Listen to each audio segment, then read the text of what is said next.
Hello everyone!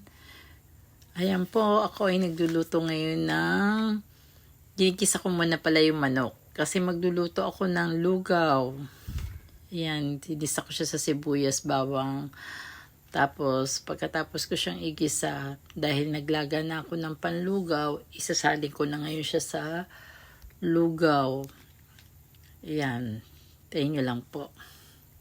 Ayan ang lugaw.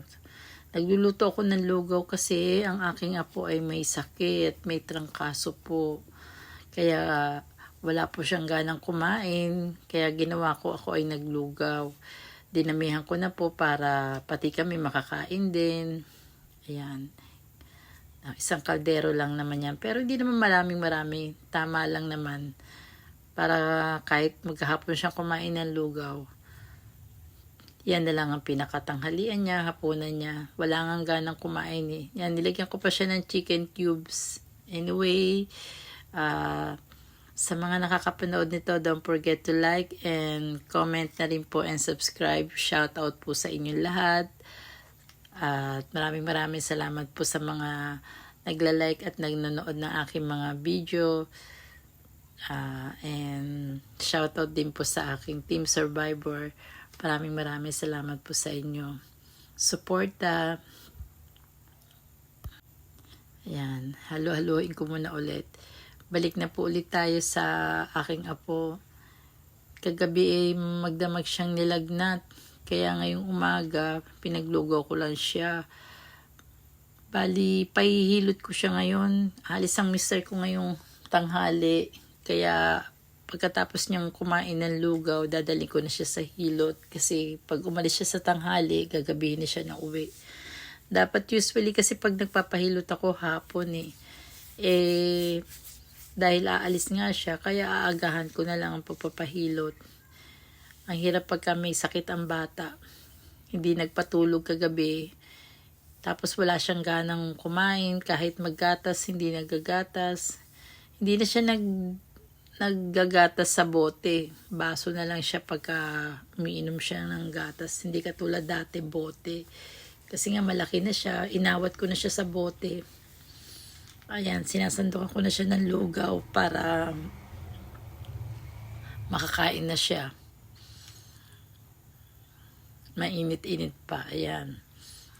Pinahiga ko dito sa sala. Pinunasan ko siya ng tubig na maligamgam para bumaba yung lagnat niya. Yan, nanonood siya ng TV dyan.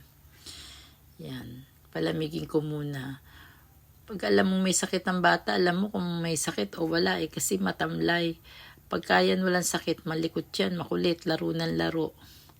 Pero ngayon, dahil nga may sakit, ayan, matamlay siya. Lagi na lang nakahiga maghapon. Kagabi, tapos kagabi naman, punas ako ng punas. Kasi kung hindi ko pupunasan, nakakatakot. Uso pa naman ngayon ang mga dengue. Ayan. Gusto naman niyang kumain. Gusto niya lugaw. Paborito niya ang lugaw eh. Ayan, nanonood siya ng TV. Ayan. Nakahiga pa rin siya. Papaupuin ko muna siya para makakain siya ng lugaw. Ayan. Para kahit pa paano ay may laman yung tiyan niya para makainom na rin siya ng gamot.